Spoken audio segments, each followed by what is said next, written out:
जय श्री कुंज बिहारी की, जय श्री राधा प्यारी की। हरे कृष्णा कृष्णा कृष्णा हरे हरे, हरे रामा राम राम हरे हरे। भगवत रसिक चैनल में आप सभी का स्वागत है। हरे के प्यारे भक्तों, आज हम विष्णु जी के 10वें अवतार कल्कि अवतार के बारे में कुछ जानेंगे। और अगर आप भी ये जानना चाहते हैं तो इस वीडियो को अंत तक ज़रूर देखिएगा। मगर उससे पहले अगर आपने अभी तक इस चैनल को सब्सक्राइब नहीं किया है तो जल्दी से इस चैनल को सब्सक्राइब करें, ताकि नई वीडियो अपलोड होते ही आपके पास उसकी नोटिफिकेशन आ जाए और आप सबसे पहले उस वीडियो को देख सको। तो चलिए जानते हैं।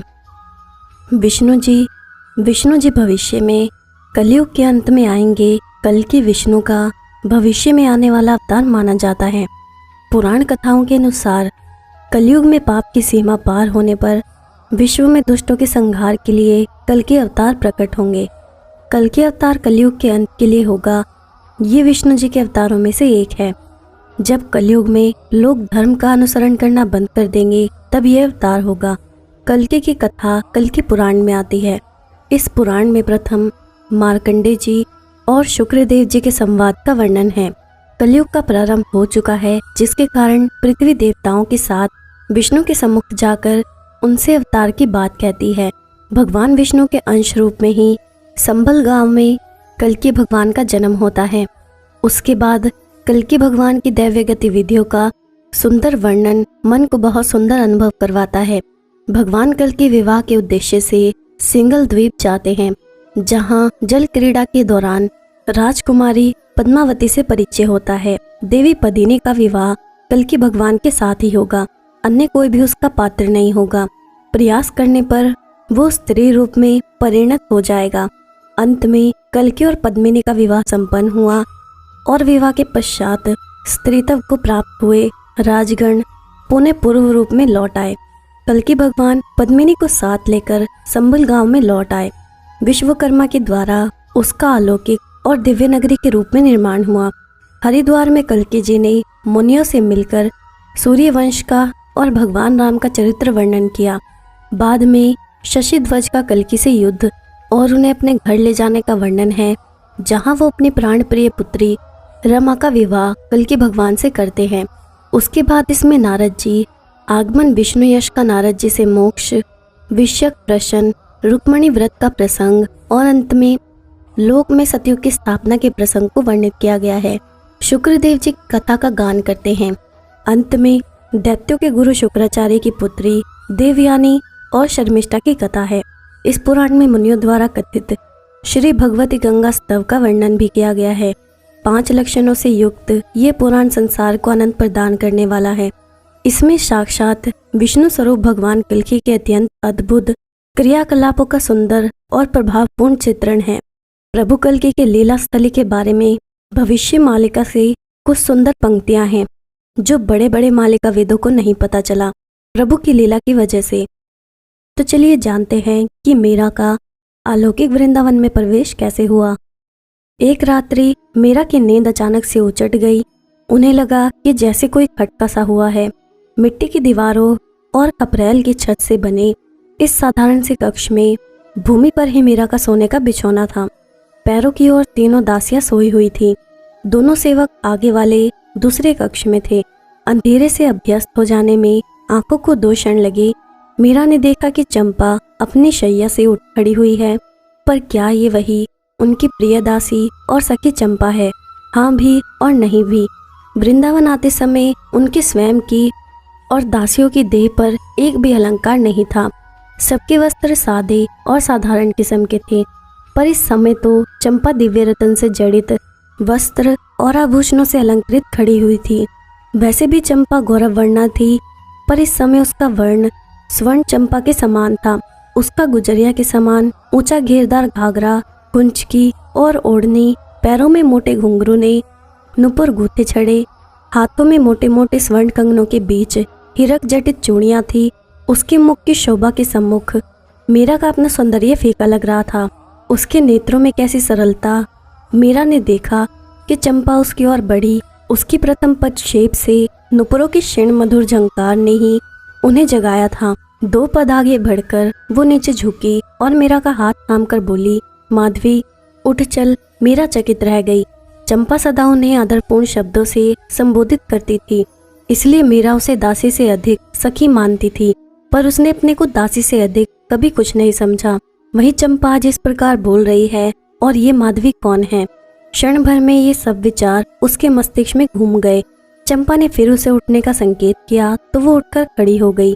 मीरा ने कुछ कहना चाहा तो चंपा ने अपनी सुंदर अंगूठियों से विभूषित तर्जनी उंगली को अपने अरुण अर्धों पर धरकर चुप रहने का संकेत किया। ऐसा लगता था कि इस समय चंपा स्वामिनी है और मीरा मात्र दासी। वो दोनों धीरे धीरे चलकर द्वार के समीप आई।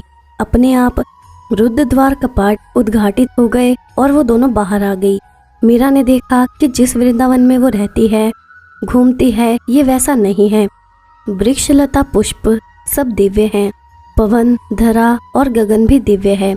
इस सब की उपमा कैसे दें, क्योंकि ये सब इस जगत का नहीं बल्कि सब दिव्य अलौकिक है। हवा चलती है तो ऐसा लगता है कि जैसे कानों के समीप मानो चुपके चुपके कोई भगवान नाम ले रहा हो। वृक्षों के पत्ते हिलते हैं तो मानो कीर्तन के शब्द मुखरित होते हैं। रात्रि होने पर भी भंवरे गुनगुना रहे हैं और वो गुनगुनाहट और कुछ नहीं भगवानमय ही है। तनिक ध्यान देने पर लगता है कि संपूर्ण प्रकृति श्री राधा माधव प्रेम रस में डूबी है। सघन वन पार करके वो दोनों गिरिराज की तरहटी में पहुंची। गिरिराज की नाना रत्नमय शिलाओं से प्रकाश विकीर्ण हो रहा था। तरहटी में कदम वृक्षों से घिरा हुआ निकुंज भवन दिखाई दिया। कैसा आश्चर्य है! इस भवन की भित्तियां, खिड़कियां और रोशनदान सब कुछ कमल, मालती, चमेली और मोगरे के पुष्पों से निर्मित है। गिरिराज जी का दर्शन करते ही मीरा को कुछ देखा देखा सा लगा। ऐसा लगता था मानो उसकी स्मृति पर हल्का सा पतला पर्दा पड़ गया हो। अभी याद आया कि इसी विचार में वो चलती गई। तो इस प्रकार मीराबाई ने अलौकिक वृंदावन में प्रवेश किया। अब मैं आपको एक कथा सुनाती हूँ। वृंदावन में एक गरीब ब्राह्मण रहता था। वो बांके बिहारी से असीम प्यार करता था। वो बांके बिहारी का इतना दीवाना था कि सुबह शाम जब तक वो मंदिर ना जाए उसे किसी भी काम में मन नहीं लगता था। मंदिर में जब भी भंडारा होता वो प्रमुख रूप से भाग लेता।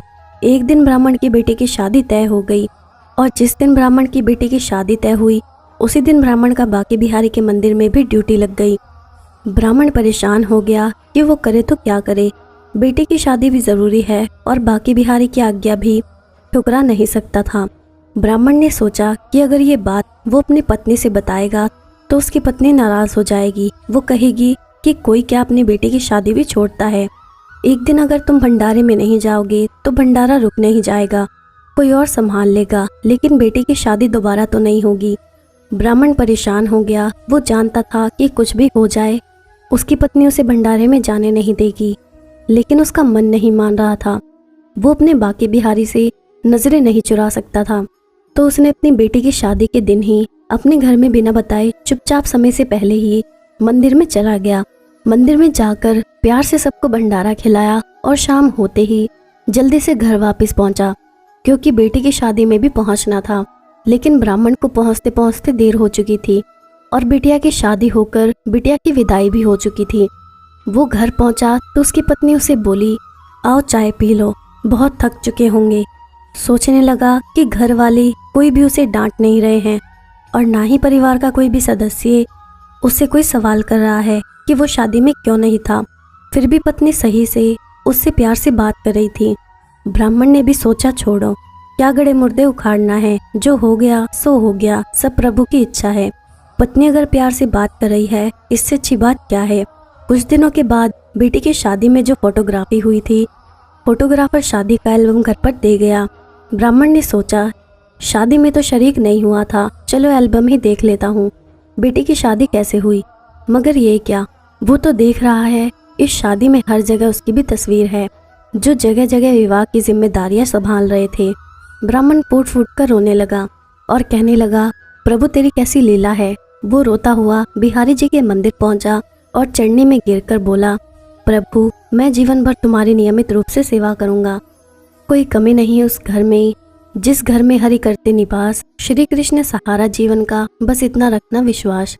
आशा करती हूँ आपको आज की वीडियो अच्छी लगी होगी और अगर आपको ये वीडियो अच्छी लगी है तो इस वीडियो को लाइक ज़रूर करिएगा और जितना हो सके उतना शेयर करिएगा ताकि अन्य भक्तों तक भी वीडियो पहुंच सके। और आप मुझे मेरे इंस्टाग्राम और फेसबुक पर भी फॉलो कर सकते हैं, जिसका लिंक आपको नीचे डिस्क्रिप्शन में मिल जाएगा। अब मैं आपसे विदा लेती हूँ। जय श्री कुंज बिहारी की, जय श्री राधा प्यारी की। हरे कृष्णा कृष्णा कृष्णा हरे हरे, हरे रामा राम राम हरे हरे।